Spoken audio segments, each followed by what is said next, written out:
Alors bienvenue à tous, aujourd'hui on part pour un voyage un peu spécial, une plongée dans un monde caché, une sorte de métropole miniature qui vibre au cœur de toutes nos technologies.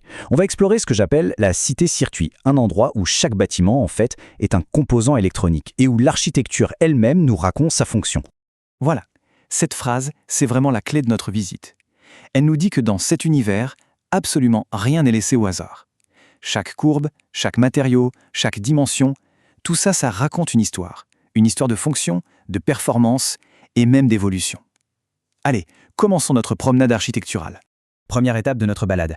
On va essayer de comprendre le principe fondamental de cette ville. Ici, la forme, c'est une identité. C'est une mission qui est gravée directement dans le silicium et le métal. C'est exactement comme dans une de nos villes, où on sait distinguer une usine d'une bibliothèque juste en la regardant. Eh bien ici, c'est pareil. La géométrie d'un composant, ça révèle son destin. Certains ressemblent à des forteresses robustes, conçues pour durer. D'autres à des gratte-ciels élancés, faits pour la vitesse. Rien qu'en observant leur forme, on entrevoit déjà leur âme, leur rôle dans cette grande symphonie des électrons. Il faut savoir que la cité-circuit, elle est en quelque sorte divisée en deux grands quartiers qui représentent deux philosophies de conception qui coexistent. D'un côté, on a les monuments du passé et de l'autre, les silhouettes du futur. Allons voir ça d'un peu plus près. Et les voici, les deux visages de la cité. À gauche, on a les composants qu'on appelle through-hole ou traversants. Leurs longues pattes traversent littéralement le circuit imprimé. Ils sont grands, ils sont visibles, ils sont solides. Ce sont nos anciens monuments. Et puis à droite, on a les composants montés en surface, les SMD. Eux, ils sont tout petits, denses, presque invisibles, posés à même la surface. Ce sont les ombres du progrès, beaucoup plus agiles et discrètes. Là, on voit très bien la différence fondamentale entre ces deux mondes. Les anciens, avec leurs longues pattes, ils traversent la carte de circuit imprimé un peu comme des arbres avec des racines très profondes.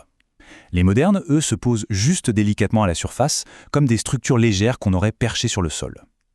Deux manières de s'ancrer, deux visions complètement différentes de la stabilité. En fait, tout est une question de compromis. Les anciens monuments, ils offrent la force brute, une fiabilité qui est à toute épreuve. Mais en contrepartie, ils prennent beaucoup de place, un espace précieux.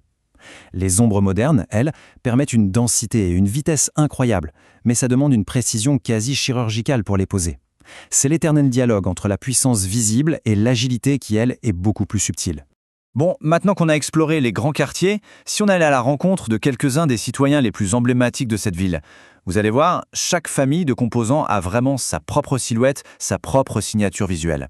Alors voilà les grands condensateurs traversants. On pourrait les voir un peu comme les châteaux d'eau de la cité. Leurs formes cylindriques, hautes et bien visibles sont en fait des réservoirs. Ils stockent l'énergie, ils lissent les courants pour éviter les fluctuations et ils gardent en mémoire les impulsions électriques. Ce sont un peu les gardiens du temps. Et voici leurs descendants modernes.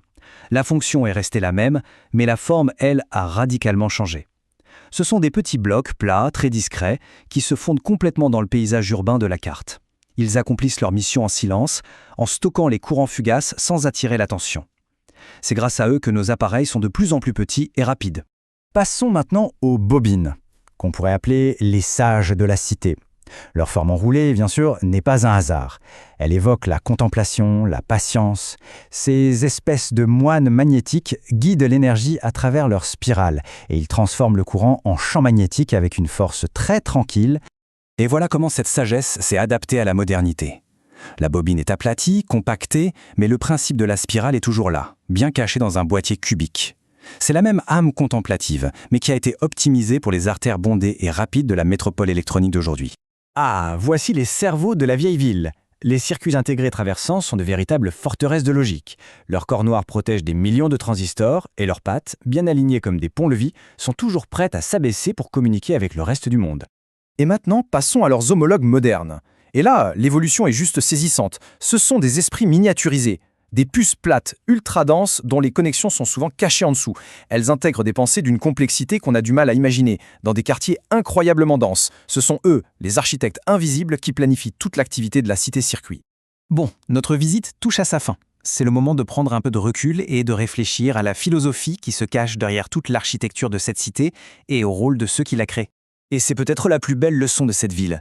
Le design électronique, ce n'est pas qu'une science, c'est aussi un art. L'ingénieur devient une sorte de poète qui sculpte la matière, qui choisit la forme parfaite pour contraindre, pour guider et même pour inspirer le flot des électrons. C'est vraiment un pont entre l'ordre absolu de la physique et la créativité humaine. Alors, en regardant toutes ces silhouettes, une question se pose. Quelle est la forme qui nous parle le plus?